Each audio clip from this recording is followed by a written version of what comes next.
नमस्कार साथियों, स्वागत है आपका आज के हमारे इस वीडियो लेक्चर में।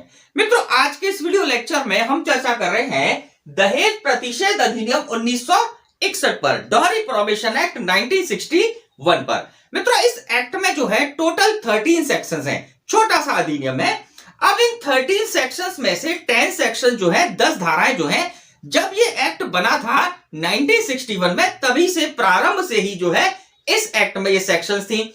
तत्पश्चात इस एक्ट में जो है अमेंडमेंट कर 3 सेक्शंस और ऐड कर दी गई, तो प्रेजेंट में जो है टोटल 13 सेक्शन है, 13 धाराएं हैं। तो उन 13 धाराओं का अध्ययन जो है आज के इस वीडियो लेक्चर में करेंगे और इसी के साथ साथ हम देखेंगे दहेज प्रतिषेध वर वधु भेंट सूची नियम 1985 को। तो मित्रों, शुरू करते हैं आज का यह इंटरेस्टिंग एंड नॉलेजेबल वीडियो। मित्रों, दहेज प्रतिषेध अधिनियम 1961 के अंतर्गत जो है टोटल 13 सेक्शन है, 13 धाराएं हैं।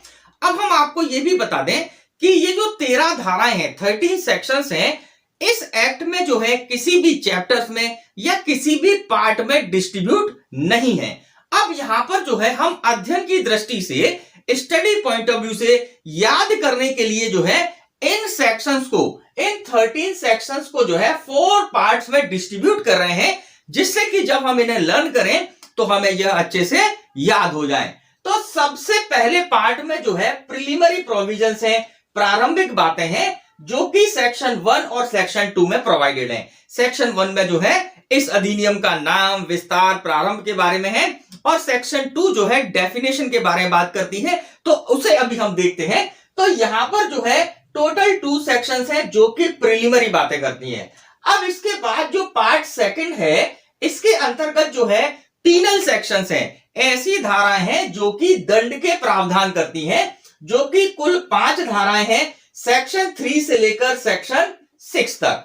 फिर इसके बाद जो है थर्ड जो इसका पार्ट बनाया है, इसके अंतर्गत जो है उन सेक्शंस को रखा गया है जिसके अंतर्गत जो है नेचर ऑफ क्राइम के संबंध में प्रावधान किया गया है कि भाई ये जो अपराध है इनकी प्रकृति कैसी है, यह जमानती है, अजमानती है, कॉग्निजेबल है, नॉन कॉग्निजेबल है, इन सब के बारे में जो है इस पार्ट में बताया गया। और इसी के साथ साथ जो है बर्डन ऑफ प्रूफ, सबूत के भार के बारे में भी प्रोविजन यहां पर दिए गए हैं। टोटल 3 सेक्शंस हैं, 3 धाराएं हैं, धारा 7 से लेकर धारा 8A तक। अब इसके बाद जो लास्ट पार्ट है, 4th पार्ट है, जिसके अंतर्गत जो है डॉहरी प्रोहिबिशन ऑफिसर, जो दहेज प्रतिषेध अधिकारी के संबंध में प्रावधान दिए गए हैं, और उसी के साथ साथ पावर टू मेक रूल्स, मतलब नियम बनाने की शक्ति संबंधित प्रावधान दिए गए हैं। यहां पर भी कुल 3 धाराएं हैं, सेक्शन 8B से लेकर सेक्शन 10 तक। तो इस प्रकार से जो है हम इस एक्ट को जो है 4 पार्ट्स कर 4 भागों में बांटकर जो है इसका अध्ययन करेंगे, तो हमें यह 13 की 13 सेक्शन, जो टोटल 13 सेक्शंस हैं, यह हमें याद हो जाएंगी। तो सबसे पहले हम जो है फर्स्ट पार्ट को देखते हैं, प्रिलिमिनरी पार्ट को देखते हैं। इसके अंतर्गत जो सेक्शन 1 है, धारा 1 है, यह प्रावधान करती है इस अधिनियम का संक्षिप्त नाम। अब देखिएगा संक्षिप्त नाम क्या है, दहेज प्रतिषेध अधिनियम 1961। तो यहां पर कोई दिक्कत नहीं। इसके बाद जो है इसका विस्तार क्षेत्र, उपधारा 2 में जो है इसके विस्तार क्षेत्र के संबंध में प्रावधान है। तो वहां पर यह उल्लिखित किया गया है कि जम्मू कश्मीर राज्य के सिवाय संपूर्ण भारत पर। अब यहां पर आप ये ध्यान रखिएगा कि आर्टिकल 370 जो है संविधान से जो है उसके प्रभाव को समाप्त कर दिया है। तो ऐसी स्थिति में अब जम्मू कश्मीर राज्य जो है कोई विशेष राज्य का दर्जा नहीं रखता है, जो कि 370 के कारण रखता था। तो अब व्यवस्था ये है कि अब ये अधिनियम है, जितने भी अधिनियम है भारत में, वह सब की सब जो है जम्मू कश्मीर पर भी लागू है। तो इसी के नियम के तहत जो है अब जम्मू कश्मीर राज्य के सिवाय संपूर्ण भारत के प्रोविजन की जगह आपको ध्यान रखना है कि ये जो अधिनियम है यह अब संपूर्ण भारत पर लागू है, जम्मू कश्मीर राज्य पर भी लागू है। तो यहां पर यह बात आपको क्लियर हुई होगी। अब इसके बाद जो इस सेक्शन की उपधारा 3 है, यह प्रावधान करती है इस अधिनियम का प्रारंभ। यह अधिनियम जो है कब से लागू किया गया, कब से प्रारंभ किया गया। अब यहां पर जो है आपको 2 डेट्स याद रखनी है, 2 तारीखें याद रखनी है। पहली तारीख आपको यह याद रखनी है कि इस एक्ट को जो है राष्ट्रपति महोदय के द्वारा कब इस पर सिग्नेचर किए गए, कब स्वीकृति दी गई। तो डेट है 20 मई 1961, 20 मई 1961 को जो है राष्ट्रपति महोदय ने इन्हें स्वीकृति दी इस अधिनियम को, और यहां पर डेट उल्लिखित की गई है 1 जुलाई 1961। अब इस डेट को जो है यह अधिनियम लागू किया गया, इसको जो है इन्फोर्स किया गया। अब यहां पर इस डेट को हम याद कैसे कर सकते हैं, तो बात को समझिएगा। 1 जुलाई 1961 के अंतर्गत हम देखें कि जुलाई का जो महीना है, ये महीना जो है 7वां है ना, जनवरी, फरवरी, मार्च, अप्रैल, मई, जून, जुलाई, तो 7th मंथ है। तो यहां पर इसको आप ऐसे याद रख लीजिएगा कि 61 के ये दोनों डिजिट को अगर हम जोड़ दें तो 7 निकल कर आ जाएगा। मतलब कि जो जुलाई का महीना है जो इस तरह से याद कर लें, और 1961 का जो आखिरी वाला 1 है, इससे अपन दिमाग में बैठा लें कि 1 जुलाई 1961 से जो है यह अधिनियम इन्फोर्स किया गया। देखिए, हम यहां पर जो आपको ट्रिक्स बताते हैं, इसको आप जब 1-2 बार अप्लाई करेंगे तो एग्जाम में 100% आपको याद आ जाएगी और आप जो है सही टिक कर लेंगे। तो इस प्रकार से धारा 1 में जो है यह 3 प्रोविजंस हैं जो कि प्रारंभिक बातें बतलाती हैं, प्रीलिमिनरी बातें बतलाती हैं। अब इसके बाद जो सेक्शन 2 है, इस सेक्शन 2 में जो है केवल एक डेफिनेशन है, केवल एक परिभाषा है जो कि दहेज के संबंध में है कि भाई दहेज जो है, क्योंकि यह अधिनियम किस लिए बना है, यह अधिनियम बना है दहेज को प्रतिषेध करने के लिए, दहेज जैसी कुप्रथा को रोकने के लिए, उसको जो है उस पर प्रतिषेध लगाने के लिए अधिनियम बना है। तो अब यहां पर सबसे पहले यह समझा जाए कि भाई दहेज होता क्या है, किसे दहेज माना जाएगा। तो यहां पर जो सेक्शन 2 है यह दहेज की परिभाषा को बतलाती है। अब यह क्या कहती है परिभाषा देखेंगे। कोई ऐसी संपत्ति, अब बात को समझिएगा, संपत्ति के अंतर्गत जो है चल अचल किसी भी नेचर की प्रॉपर्टी है वो यहां पर शामिल है। तो कोई ऐसी संपत्ति या मूल्यवान प्रतिभूति। अब मूल्यवान प्रतिभूति क्या होती है, देखिए आईपीसी की सेक्शन 30 के अंतर्गत जो है मूल्यवान प्रतिभूति को समझाया गया है, डिफाइन किया गया है कि ऐसा कोई भी दस्तावेज जिससे जो है किसी व्यक्ति को जो है कुछ अधिकार या कुछ राइट्स या कुछ लाभ प्राप्त किया जा सकता है, ऐसा दस्तावेज को हम मूल्यवान प्रतिभूति मानते हैं आईपीसी के धारा 30 के अंतर्गत, 30 के अंतर्गत। तो यहां पर कोई भी मूल्यवान प्रतिभूति अभिप्रेत है, मतलब दहेज से क्या अभिप्रेत है, कोई भी संपत्ति चाहे वो चल हो अचल हो या फिर कोई मूल्यवान प्रतिभूति अभिप्रेत है जो विवाह के समय, अब ये इंपॉर्टेंट बात है, विवाह के समय या उसके पूर्व या उसके पश्चात, मतलब कि विवाह के समय, विवाह के पहले, विवाह के बाद कभी भी जो है ऐसी संपत्ति दी जाती है। और मेन बात ध्यान रखिएगा, उक्त पक्षकारों के विवाह के संबंध में अगर ये संपत्ति दी जाती है तो वह दहेज होता है। अब यहां पर यह भी बताया गया है कि भाई ये संपत्ति जो है कौन कौन व्यक्ति किस किस को दे रहा है तो दहेज माना जाएगा। तो इसके अंतर्गत ए और बी 2 पॉइंट हैं। तो ए पॉइंट में यह बताया गया है कि विवाह के एक पक्षकार द्वारा विवाह के दूसरे पक्षकार को अगर ऐसी कोई संपत्ति या मूल्यवान प्रतिभूति दी जाती है, पक्षकारों के विवाह के संबंध में दी जाती है, तो यहां पर उसे दहेज माना जाएगा। फिर इसके बाद जो बी पॉइंट ये कहता है, विवाह के किसी भी पक्षकार के माता पिता द्वारा, ध्यान दीजिएगा, विवाह के किसी भी पक्षकार के माता पिता द्वारा या किसी अन्य व्यक्ति द्वारा किसको दी जाती है, विवाह के किसी पक्षकार को या किसी अन्य व्यक्ति को अगर ऐसी संपत्ति दी जाती है और इसके पीछे जो उद्देश्य है यह है विवाह का संबंध, विवाह के लिए दी जा रही है, तो यहां पर इसको दहेज माना जाएगा। अब इसी के साथ साथ जो है आगे हम देखें, ये बात आपको समझ में आ गई कि उक्त पक्षकारों के विवाह के संबंध में ऐसा आदान प्रदान होना चाहिए, या तो प्रत्यक्ष या अप्रत्यक्ष दी गई हो, मतलब डायरेक्टली और इनडायरेक्टली किसी भी रूप में अगर दी जाती है ऐसी संपत्ति तो उसे दहेज माना जाएगा। तो यहां पर यह भी बात क्लियर हुई कि चाहे प्रत्यक्ष दी जाए चाहे अप्रत्यक्ष रूप से दी जाए तो उसे जो है इस सेक्शन के अंतर्गत, इस डेफिनेशन के अंतर्गत दहेज माना जाएगा। या फिर इसी के साथ साथ ऐसे दिए जाने के लिए अगर कोई करार किया जाता है, कोई कॉन्ट्रैक्ट किया जाता है, तो उसको भी जो है यहां पर दहेज की परिभाषा में शामिल किया गया है। तो इस प्रकार से जो है यहां पर दहेज की परिभाषा उल्लिखित है। अब यहां पर एक टॉप मोस्ट इंपॉर्टेंट बात है जो आपको अपने दिमाग में रखनी है, जिससे परीक्षा में क्वेश्चन बनेगा, किंतु उन व्यक्तियों के संबंध में, मतलब किंतु उन व्यक्तियों के संबंध में जिन्हें मुस्लिम स्वयं विधि मतलब मुस्लिम पर्सनल लॉ जिन्हें लागू होते हैं, जिसके अंतर्गत शरीयत यहां पर उल्लेखित किया गया है कि शरीयत लॉ लागू होता है, उसके अंतर्गत जो मेहर दिया जाता है, जो मेहर की राशि दी जाती है, वह दहेज नहीं माना जाएगा।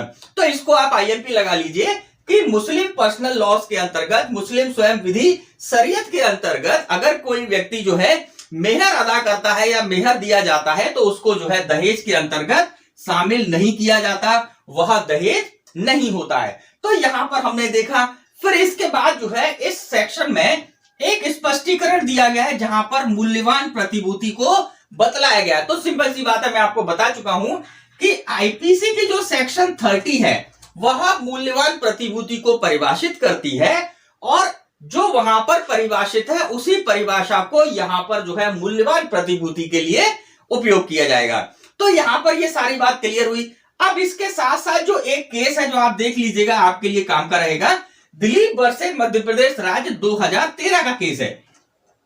इस केस में माननीय उच्च न्यायालय ने यहां पर कहा कि मांग का विवाह से संबंधित होना चाहिए। मतलब जो मांग की जा रही है, जो धनराशि की मांग की जा रही है, संपत्ति की मांग की जा रही है, वह ऐसी मांग जो है विवाह से संबंधित होना चाहिए, तभी वह दहेज की मांग कहलाएगी, तभी उसे दहेज की मांग कहलाया जाएगा।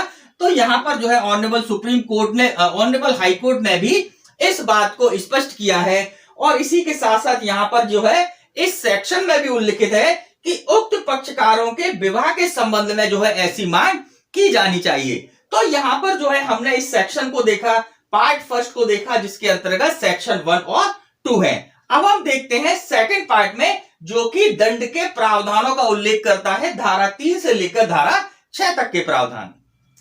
मित्रों, पार्ट सेकंड के अंतर्गत टोटल 5 सेक्शन है, 5 धाराएं हैं, जिसकी धारा 3 जो है यह प्रावधान करती है दहेज देने या दहेज लेने के लिए शास्ति। अगर कोई व्यक्ति जो है दहेज लेगा या देगा तो उस व्यक्ति के ऊपर सेक्शन 3 एप्लीकेबल होगी और उस व्यक्ति को जो है धारा 3 के अंतर्गत जो है पेनल्टी से या शास्ति से अधिरोपित किया जाएगा। अब इस सेक्शन में क्या क्या प्रावधान है देखते हैं। तो इस सेक्शन की जो उपधारा 1 है यह प्रावधान करती है कि अगर कोई व्यक्ति जो है दहेज लेगा या दहेज देगा, या कोई ऐसा व्यक्ति जो कि दहेज लेने या देने के लिए दुष्प्रेरण करता है, दुष्प्रेरित करता है, तो इन व्यक्तियों को जो है इस सेक्शन के अंतर्गत जो है कम से कम 5 साल के कारावास से दंडित किया जाएगा। और अब यहां पर बात समझिएगा, यहां पर और शब्द लगा है, मतलब ये ऑप्शनल नहीं है। यहां पर कारावास के साथ जो है यहां पर जो है जुर्माना अधिरोपित किया जाएगा। अब जुर्माना कितना हो सकता है तो ध्यान दीजिएगा, जुर्माने से जो 15,000 रुपए से या दहेज के मूल्य की रकम तक, इसमें से जो भी अधिक हो, इतने जो है जुर्माने से दंडित किया जाएगा। तो जुर्माना कितना होगा, या तो 15,000 रुपए या फिर दहेज के रूप में जितनी रकम जो है ली गई है, या दहेज के रूप में जितनी रकम दी गई है उतनी रकम तक का यहां पर, इसमें से जो भी अधिक होगा, या तो 15,000 रुपए या दहेज की राशि, जो भी अधिक होगा उतने से दंडित किया जाएगा। अब इसी के साथ साथ यहां पर जो है न्यायालय को यह स्वतंत्रता दी गई है कि अगर कोई विशेष कारण, अगर कोई स्पेशल कंडीशंस न्यायालय के सामने आते हैं तो न्यायालय जो है 5 वर्ष से कम की अवधि के कारावास का दंडादेश भी दे सकता है। पर यहां पर जो है न्यायालय को विशेष कारण जो है लेखबद्ध करने होंगे, लिखने होंगे कि वह 5 वर्ष से कम का दंडादेश क्यों दे रहा है। तो यहां पर जो है यह सारे प्रावधान है।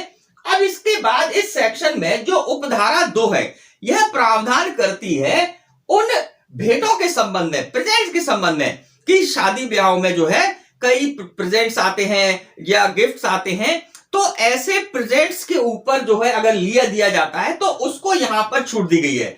लेकिन यहां पर एक इंपॉर्टेंट बात है कि ऐसे प्रेजेंट जो कि लिए जा रहे हैं या दिए जा रहे हैं, इन प्रेजेंट्स के लिए जो इस अधिनियम के अनुसार विधिवत जो सूची तैयार की जानी है, यह प्रेजेंट जो है उस सूची में शामिल होंगे, तभी जो है इनको यहां पर छूट दी जाएगी। तो यहां पर वो सूची दी गई है कि भाई किस किस प्रकार से प्रेजेंट्स आएंगे और उन प्रेजेंट्स को जो है लेने देने के लिए जो है यहां पर कोई दंड नहीं दिया जाएगा। तो यहां पर धारा 3 के अंतर्गत यही सारी व्यवस्था है। अब यहां पर आपको यह भी बता दें कि जो प्रेजेंट्स की सूचियां बनाई जाती हैं उसके बारे में हम आगे जो है जो नियम है जो भारत सरकार ने नियम बना रखे हैं उनको हम अलग से देखेंगे। तो यहां पर तो केवल इतना ही उल्लेख है कि जो प्रेजेंट्स वगैरह शादी में आते हैं या जो व्यक्ति प्रेजेंट्स दे रहा है वो शादी में दे रहा है तो ऐसी कंडीशन में उस प्रेजेंट्स को लेने देने के लिए जो है यहां पर कोई दंडादेश कोई पेनल्टी नहीं अधिरोपित की जाएगी। अब इसके बाद देखते हैं धारा 4, ये कहती है दहेज मांगने के लिए शास्ति। अब बात को समझिएगा, धारा 3 में दहेज देने लेने या दुष्प्रेरित करने वाले व्यक्ति के संबंध में प्रावधान किए गए थे।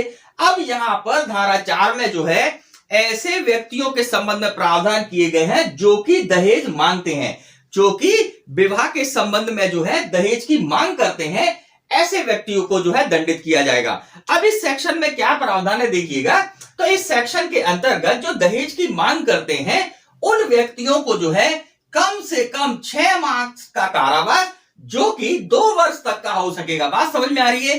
कम से कम 6 माह और अधिक से अधिक 2 वर्ष तक का कारावास जो है दंडादेश किया जा सकता है। और इसी के साथ साथ और अब बात समझिएगा, ऐसे कारावास के साथ जो है ऐसे व्यक्तियों के ऊपर जुर्माना भी लगाया जाएगा जो कि 10,000 रुपए तक का हो सकता है। तो यहां पर इस बात को क्लियर समझ में आई होगी आपको कि कम से कम 6 महीने का कारावास जो कि 2 वर्ष तक का हो सकता है और 10,000 रुपए का जुर्माना अधिरोपित किया जाएगा। अब इसी के साथ साथ यहां यह भी प्रावधान है कि न्यायालय अगर विशेष कारण समझता है तो वह उन कारणों को लेखबद्ध कर कर जो है ऐसे व्यक्ति को 6 माह के कम के कारावास से भी दंडादेश कर सकता है, लेकिन न्यायालय को उन विशेष कारणों को लेखबद्ध करना होगा। तो यहां पर धारा 4 में जो है दहेज मांगने के लिए पेनल्टी के संबंध में प्रावधान किए गए हैं। अब हम देखते हैं धारा 4 का सेक्शन 4A। अब सेक्शन 4A जो है यह 1986 के अमेंडमेंट के थ्रू संशोधन के द्वारा जोड़ी गई। इस सेक्शन में क्या प्रावधान दिया गया है ध्यान से समझिएगा कि विज्ञापन पर पाबंदी। देखिए बात समझिएगा, कई बार जो है इस संशोधन के पहले जो है ऐसा होता था कि कोई व्यक्ति जो है अपने लड़के की या लड़की की शादी करने के लिए जो है पेपर में विज्ञापन देता और उस विज्ञापन में क्या करता था कि भाई जो है ये वर है और ये जो है ऐसा ऐसा है और इसके पास जो है इतनी संपत्ति है या इसके जो विवाह में जो है इतना दहेज दिया जाएगा, या कोई व्यक्ति जो है अपने लड़के का विवरण देता है कि भाई उसका लड़का जो है शासकीय कर्मचारी है और वो जो है एक सुकन्या को जो है विवाह के लिए चाहता है। तो ऐसी कंडीशन में वहां पर अगर ये मेंशन हो कि भाई विवाह करने में इतना दहेज जो है लिया जाएगा, तो यहां पर इस सेक्शन में ये प्रावधान किया गया है कि इस प्रकार के जो विज्ञापन है, इस प्रकार के जो एडवर्टीजमेंट हैं, उनके ऊपर पाबंदी लगाई गई है 1986 के अमेंडमेंट के द्वारा। अगर कोई व्यक्ति ऐसा विज्ञापन देता है, ऐसा एडवर्टीजमेंट देता है, तो उस व्यक्ति के ऊपर जो है इस सेक्शन के अंतर्गत दंडात्मक कार्रवाई की जाएगी। उस व्यक्ति को जो है इस सेक्शन के अंतर्गत जो है कारावास किया जाएगा। अब इस सेक्शन में क्या दंड दिया गया है देखिएगा, तो ऐसे व्यक्ति को जो है कम से कम 6 माह का कारावास जो कि 5 वर्ष तक का हो सकेगा, मतलब कम से कम 6 महीने और अधिक जो है 5 वर्ष तक कारावास दिया जा सकेगा। या अब यहां पर इस बात को समझिएगा, ये ऑप्शनल है कि या तो कारावास दे ले न्यायालय या फिर न्यायालय जो है 15,000 रुपए तक का जुर्माना अधिरोपित कर दे। देखिए इसके पूर्व वाली सेक्शंस में हमने देखा तो वहां पर और शब्द लगा हुआ है, मतलब कि यहां पर जो है कारावास के साथ दंडादेश जो है जुर्माने का दंडादेश भी देना है। लेकिन यहां पर सेक्शन 4A में देखते हैं तो यहां पर यह शब्द लगा हुआ है और शब्द लगा हुआ है, और इसका तात्पर्य होता है कि न्यायालय यहां पर स्वतंत्र है कि न्यायालय अगर चाहे तो केवल कारावास का दंडादेश दे दे, जुर्माना ना दे, या न्यायालय चाहे तो जुर्माने का दंडादेश दे दे, कारावास का दंडादेश ना दे। और इसी के साथ साथ यहां यह भी व्यवस्था दी गई है कि न्यायालय चाहे तो कारावास और जुर्माना दोनों का जो है यहां पर दंडादेश दे सकता है, उसके ऊपर दंड अधिरोपित कर सकता है। तो इस सेक्शन में क्या प्रावधान है कि कम से कम 6 माह का कारावास जो कि 5 वर्ष तक का हो सकेगा, या जुर्माने से जो कि 15,000 रुपए तक का हो सकेगा, या दोनों से दंडित किया जाएगा। अब यहां पर यह भी प्रावधान दिया गया है कि न्यायालय अगर विशेष कारण से ऐसा करना चाहे तो ऐसे व्यक्ति को 6 माह के कम के कारावास से भी दंडित कर सकता। मतलब न्यायालय का देखिए, ये पारिवारिक मामले, यहां पर तथ्य परिस्थितियां अगर ऐसी हैं कि किसी व्यक्ति को जो है 6 माह से अधिक का कारावास दिया जाना जो है अन्याय हो जाएगा, तो न्यायालय को विवेकाधिकार है कि उन विशेष कारणों पर 6 माह के कम के दंड से दंडित किया जा सकता है। तो यहां पर इस बात के बारे में प्रावधान है जो कि 1986 में अमेंडमेंट के द्वारा ऐड किए गए। अब इसके बाद जो अगली सेक्शन है, सेक्शन 5। अब ये सेक्शन ये कहती है कि अगर कोई व्यक्ति या विवाह के पक्षकार जो है दहेज देने या लेने के लिए कोई करार करते हैं, कोई कॉन्ट्रैक्ट करते हैं, तो ऐसे कॉन्ट्रैक्ट जो है शून्य होते हैं, ऐसे कॉन्ट्रैक्ट जो है वॉइड होते हैं। इसके बारे में प्रावधान जो है धारा 5 में किया गया है। मतलब कि विवाह में दहेज लेने या दहेज देने के लिए जितनी भी संविधाएं हैं, जितने भी कॉन्ट्रैक्ट हैं, वह सब की सब शून्य होंगे, उनको जो है एग्जीक्यूट नहीं कराया जा सकता। अब इसके बाद धारा 5 में ये प्रावधान है। अब देखते हैं धारा 6, जो कि बहुत ही इंपॉर्टेंट धारा है, एग्जाम में इससे क्वेश्चन बन सकता है।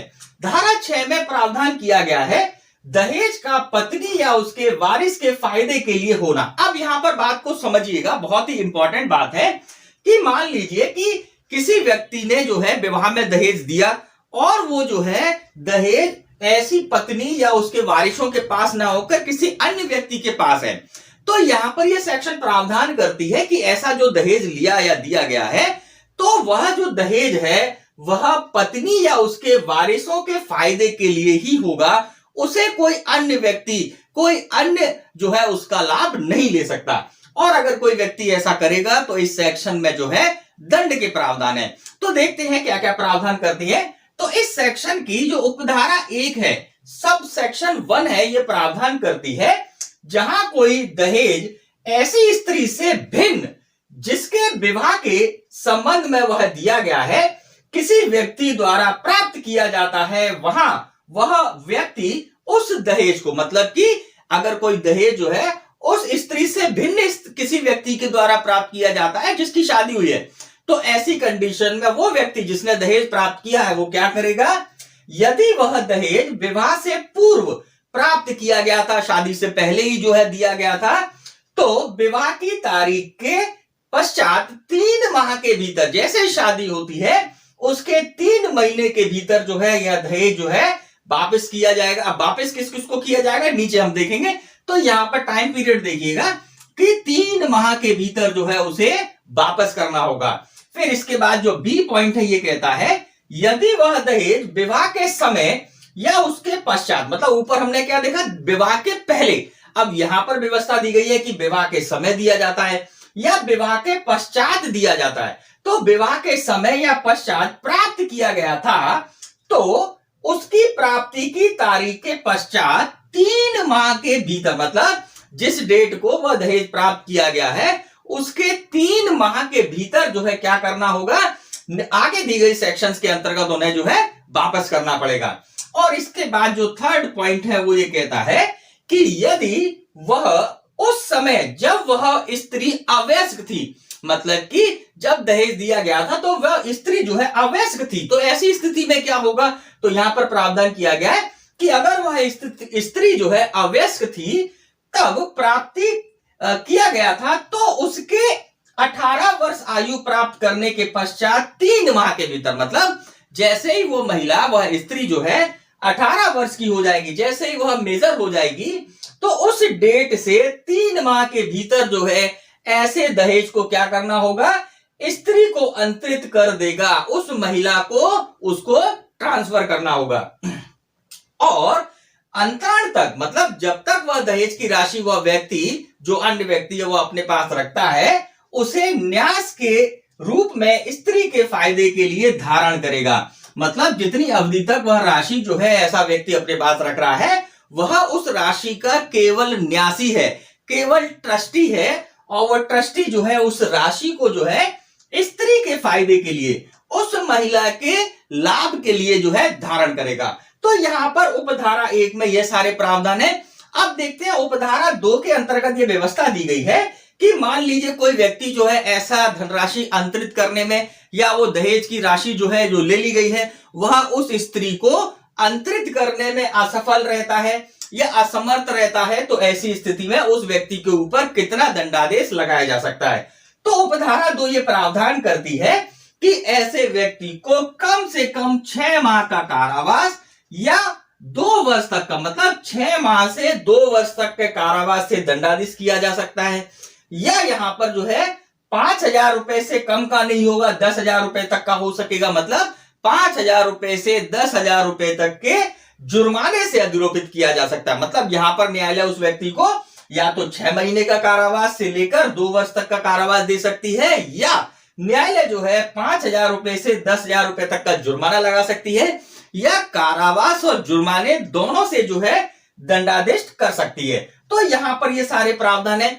अब इसके बाद जो है उपधारा 3 जो है, यह एक इंपॉर्टेंट बात कहती है कि संपत्ति के लिए हकदार स्त्री की उसे प्राप्त करने के पूर्व मृत्यु हो जाती है तो क्या होगा। बात समझिएगा कि अगर वह व्यक्ति जिसे ऐसी जो स्त्री जो है जिसे ऐसी धनराशि अंतरित की जानी है, ऐसे अंतरण से पहले अगर उसकी मृत्यु हो जाती है तो क्या होगा। तो यहां पर यह प्रावधान दिया गया है कि वह राशि जो है, वह धनराशि जो है किसको अंतरित कर दी जाएगी, ऐसी स्त्री के जो वारिस होते हैं, ऐसी स्त्री के जो लीगल हेयर्स हैं, उनको जो है ऐसी धनराशि को अंतरित कर दिया जाएगा।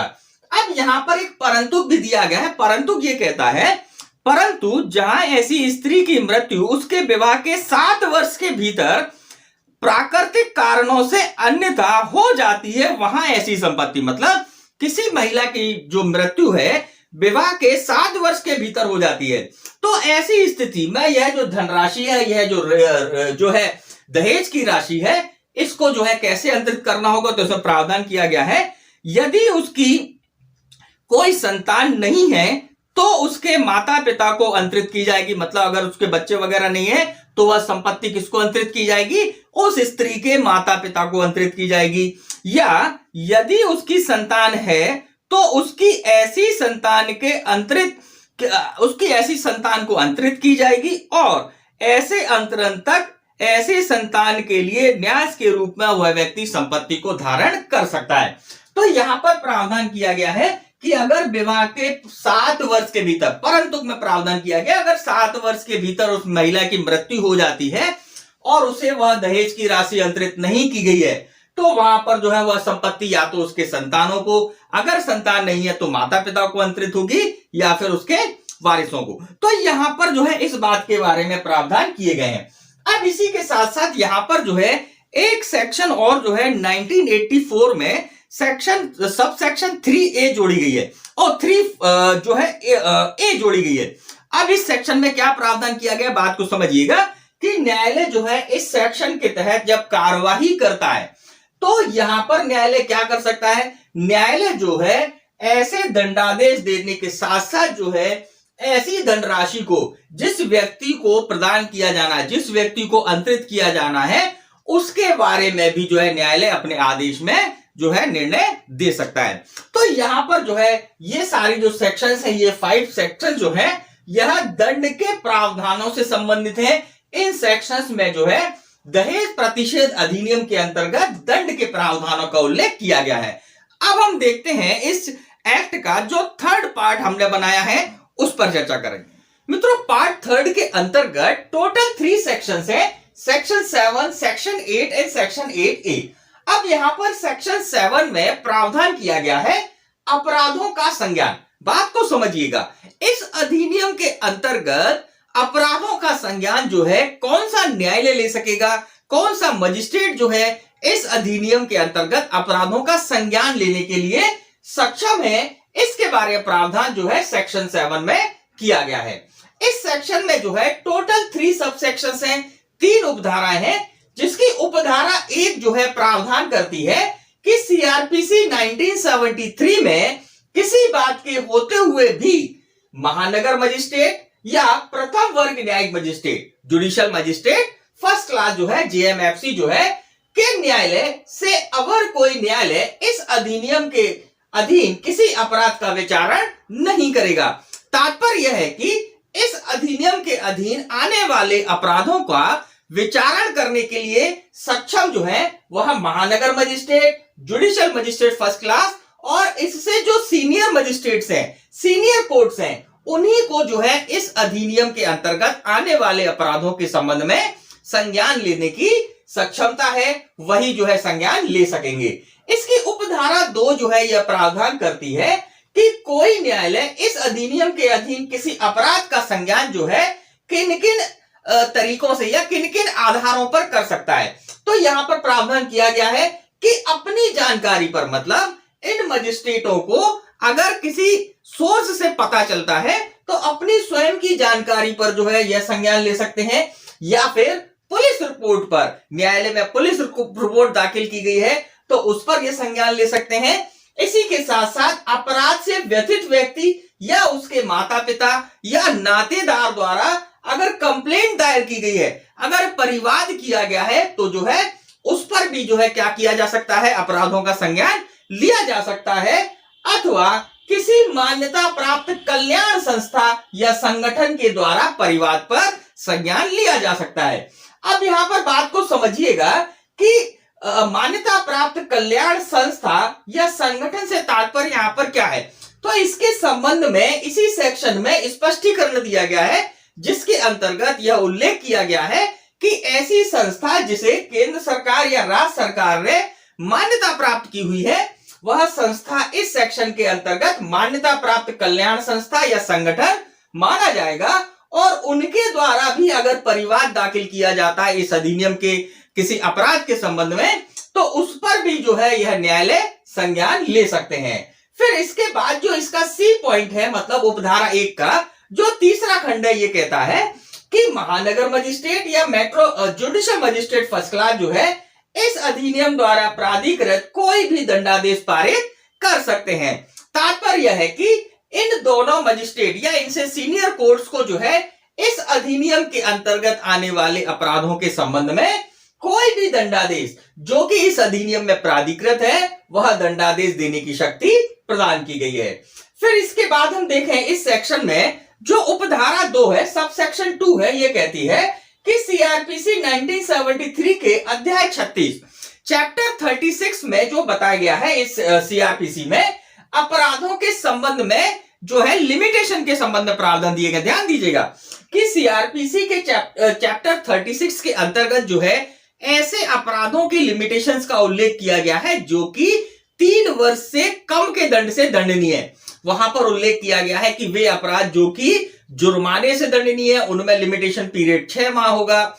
ऐसे अपराध जो कि 1 वर्ष के कम के कारावास से दंडनीय है उनमें लिमिटेशन जो है 1 वर्ष होगा। और ऐसे अपराध जो कि 3 वर्ष से कम के पनिशमेंट से पनिशेबल है वहां पर लिमिटेशन 3 साल होगा। तो जो प्रावधान क्रिमिनल प्रोसीजर कोड के चैप्टर 36 में किए गए हैं वह प्रोविजन जो है इस एक्ट के अंतर्गत आने वाले अपराधों पर लागू नहीं होंगे। तात्पर्य यह है कि सीआरपीसी का जो चैप्टर 36 है वह एप्लीकेबल इस अधिनियम पर नहीं होगा। फिर इसके बाद जो उपधारा 3 है यह प्रावधान करती है कि अपराध से व्यथित व्यक्ति का कोई कथन उसे इस अधिनियम के अधीन अभियोजन का भागी नहीं बनाएगा। तात्पर्य यह है कि अगर कोई व्यथित व्यक्ति ने इस अधिनियम के अंतर्गत जो है किसी व्यक्ति ने, कोई व्यथित व्यक्ति ने जो है अगर कोई शिकायत की है, कोई कथन किए हैं, तो उन कथनों के आधार पर इस अधिनियम के अधीन उस पर कोई अभियोजन नहीं चलाया जाएगा। उसके कथनों के आधार पर इस अधिनियम के अंतर्गत उस पर कोई कार्रवाई नहीं की जाएगी। तो यहां पर जो सेक्शन 7 है यह अपराध के संज्ञानों के संबंध में प्रावधान करता है। अब हम देखते हैं नेक्स्ट सेक्शन, सेक्शन 8 जो है यह प्रावधान करती है इस अधिनियम के अंतर्गत जो अपराध हैं उन अपराधों का संज्ञेय होना और अजमानती और अशमनी होना। बात को समझिएगा, यहां पर यह उल्लेख किया गया है कि अपराधों के प्रयोजनों के लिए जो है इस अधिनियम के अंतर्गत जो अपराध हैं वह संज्ञेय अपराध माने जाएंगे, कॉग्निजेबल ऑफेंसेस माने जाएंगे। और सीआरपीसी 1973 में जो प्रावधान जो कि संज्ञेय अपराधों के संबंध में लागू होते हैं वो प्रावधान जो है इस अधिनियम के अधीन आने वाले अपराधों के संबंध में भी लागू होंगे, जैसे कि अन्वेषण के प्रयोजनों के लिए जो प्रावधान सीआरपीसी में दिए गए हैं वह प्रावधान इस अधिनियम के तहत आने वाले अपराधों के अन्वेषण में भी लागू होंगे। फिर इसके बाद यहां पर यह भी प्रावधान किया गया है कि इन दो प्रावधानों को छोड़कर, जो कि यहां पर उल्लेखित किए गए हैं, कौन से प्रावधान है अभी बताते हैं आपको। तो इन दो प्रावधानों को छोड़कर सीआरपीसी में जितने भी प्रावधान है जो कि संज्ञेय अपराधों के संबंध में प्रक्रिया बतलाते हैं, वो सभी एप्लीकेबल जो है इस चैप्टर में या इस अधिनियम में होने वाले अपराधों पर लागू होंगे। अब हम देखते हैं वो कार्रवाइयां जो कि इस अधिनियम में लागू नहीं होती हैं, इस अधिनियम के अंतर्गत लागू नहीं होती है। कौन कौन से हैं तो देखिएगा, संहिता की धारा 42 मतलब सीआरपीसी की सेक्शन 42 जिसमें नाम और निवास बताने से इंकार पर किसी व्यक्ति की गिरफ्तारी संबंध प्रावधान किए गए हैं, वो प्रावधान जो है इस अधिनियम में लागू नहीं होंगे। इसी के साथ साथ किसी व्यक्ति की वारंट के बिना या मजिस्ट्रेट के आदेश के बिना गिरफ्तारी वाले जो प्रावधान सीआरपीसी में दिए गए हैं वह भी जो है इस अधिनियम के अंतर्गत जो है कार्रवाइयों पर लागू नहीं होंगे। तो यहां पर जो है यह प्रावधान किए गए हैं। अब इसी सेक्शन में, सेक्शन 8 में यह भी उल्लेखित किया गया है कि इस अधिनियम के अंतर्गत जो अपराध हैं वह अजमानती प्रकृति के, मतलब उनको जो है नॉन बेलेबल ऑफेंस है और असमनी है, नॉन कंपाउंडेबल है, मतलब कि उसमें ऐसे अपराधों को जो है कंपाउंड नहीं किया जा सकता, उसमें शमन नहीं किया जा सकता। तो यहां पर जो है यह प्रावधान है। अब इसके बाद जो अगली सेक्शन है, नेक्स्ट सेक्शन है सेक्शन 8A। अब इसको ध्यान रखिएगा कि ये सेक्शन जो है 1986 में हमारी इस एक्ट में जोड़ी गई थी। इस सेक्शन में यह प्रावधान किया गया है बर्डन ऑफ प्रूफ के संबंध में, सबूत के भार के संबंध में। अब यहां पर ये हमको ध्यान रखना है कि ये सेक्शन जो है केवल इस अधिनियम के अंतर्गत जो धारा 3 है या जो धारा 4 है, धारा 3 धारा 4 के अंतर्गत आने वाले अपराधों पर ही एप्लीकेबल होती है कि अगर किसी व्यक्ति के ऊपर धारा 3 का आरोप लगाया गया है या धारा 4 का आरोप लगाया गया है तो ऐसी कंडीशन में सबूत का भार उसी व्यक्ति पर होगा जिस पर अभियोजन चलाया जा रहा है या जिस पर आरोप लगाए गए हैं, कि वो साबित करे कि उसने जो है इस अधिनियम के अंतर्गत धारा 3 या धारा 4 के अपराध नहीं की है। तात्पर्य है कि धारा 3 या धारा 4 के अंतर्गत आने वाले अपराधों के संबंध में सबूत का भार जो है एक्यूज्ड पर्सन, जो कह सकते हैं जो आरोपी व्यक्ति है उस पर होता है, अभियोजित व्यक्ति पर होता है, ना कि अभियोजन पर।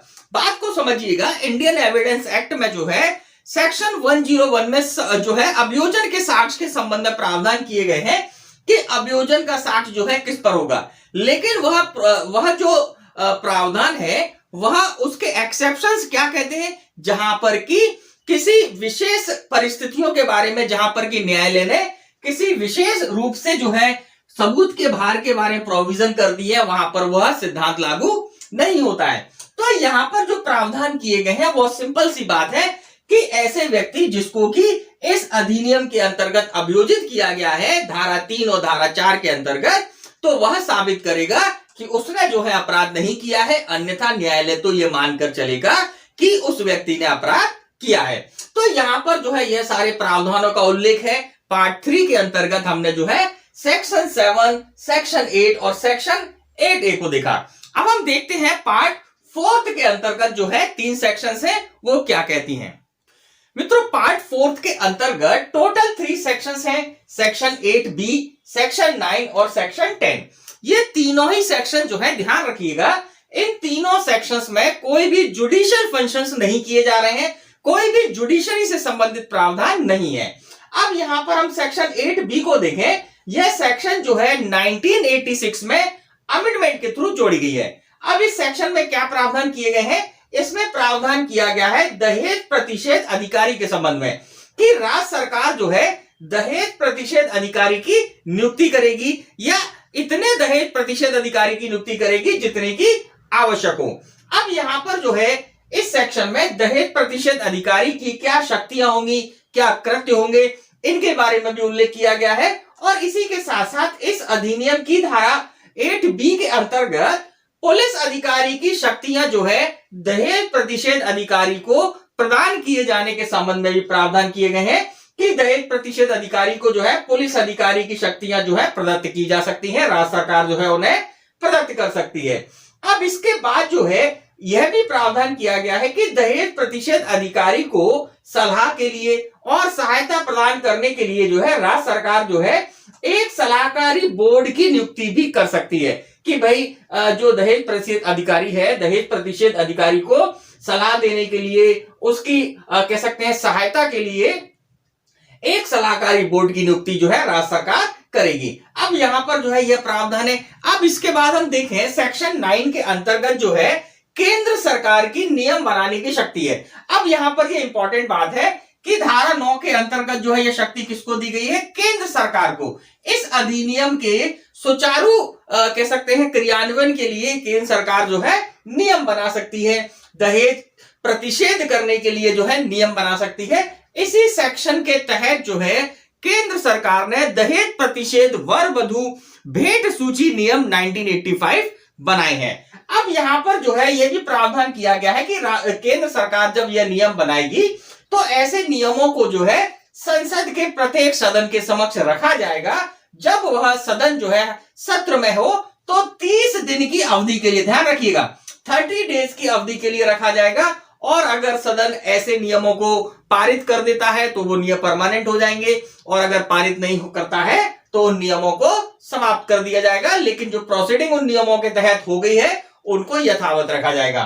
फिर इसके बाद हम धारा 10 के अंतर्गत देखें, इसमें प्रावधान किए गए हैं राज्य सरकार की नियम बनाने की शक्ति, कि राज्य सरकार भी जो है इस अधिनियम के सुचारू क्रियान्वयन के लिए जो है नियम बना सकती है।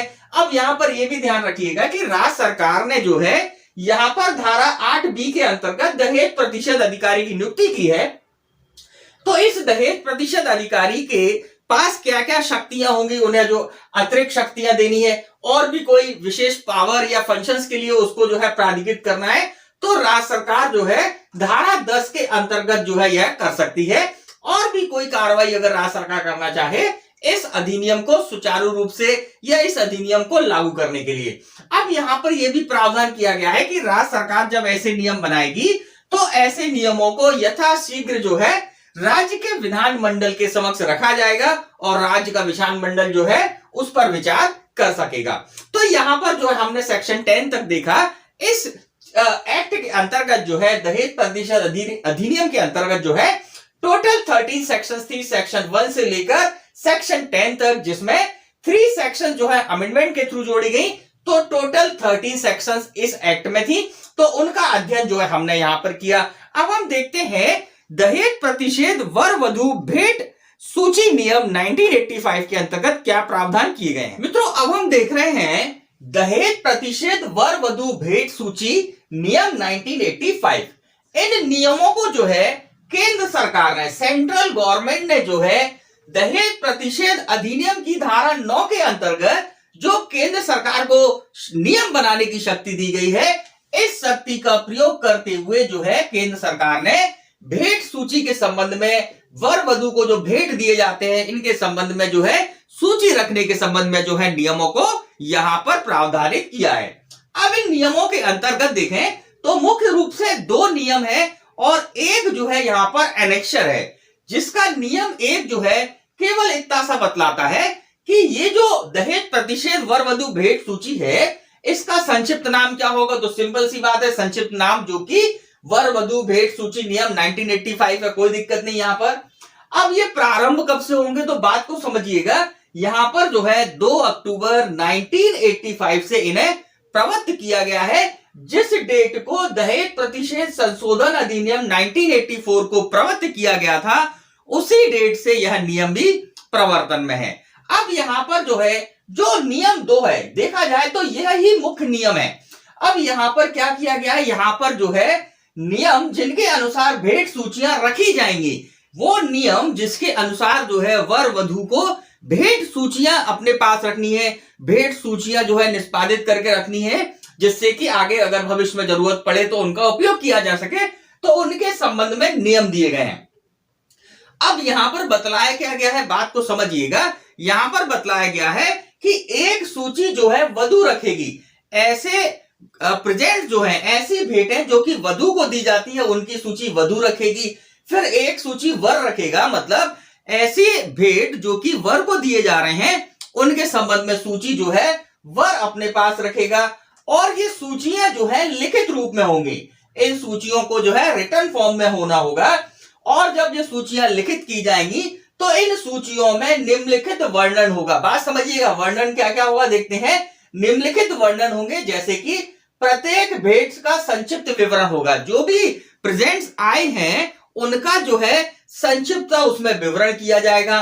भेंट का अनुमानित मूल्य कितना है, कितनी धनराशि का उसका जो है अप्रोक्सीमेटली कितना उसका मूल्य है उसको लिखा जाएगा। और इसी के साथ साथ उस व्यक्ति का नाम लिखा जाएगा जिसने वह भेंट दी है। और इसके साथ अगर वह भेंट देने वाला व्यक्ति वर या वधु का कोई रिश्तेदार है तो उसमें जो है वह रिश्तेदारी, कौन सी रिश्तेदारी है, क्या लगता है, वह उसका मेंशन वहां पर किया जाएगा। और फिर उसके बाद वर और वधु दोनों द्वारा हस्ताक्षरित होगा, मतलब यहां पर वर और वधु जो है उस भेंट सूची पर सिग्नेचर करेंगे। अब इस बात को समझिएगा कि यहां पर जो है कुछ स्पष्टीकरण दिए गए हैं जिसमें यह उल्लेखित किया गया है कि अगर वधु या वर पढ़े लिखे नहीं है, अगर उनको जो है लिखना पढ़ना नहीं आता, वो सिग्नेचर नहीं कर सकते हैं, तो ऐसी स्थिति में ये जो भेंट सूची बनाई गई है, ये भेंट सूची जो है उनको पढ़कर सुनाई जाएगी, बतलाई जाएगी कि इसमें ये चीजें आई हैं।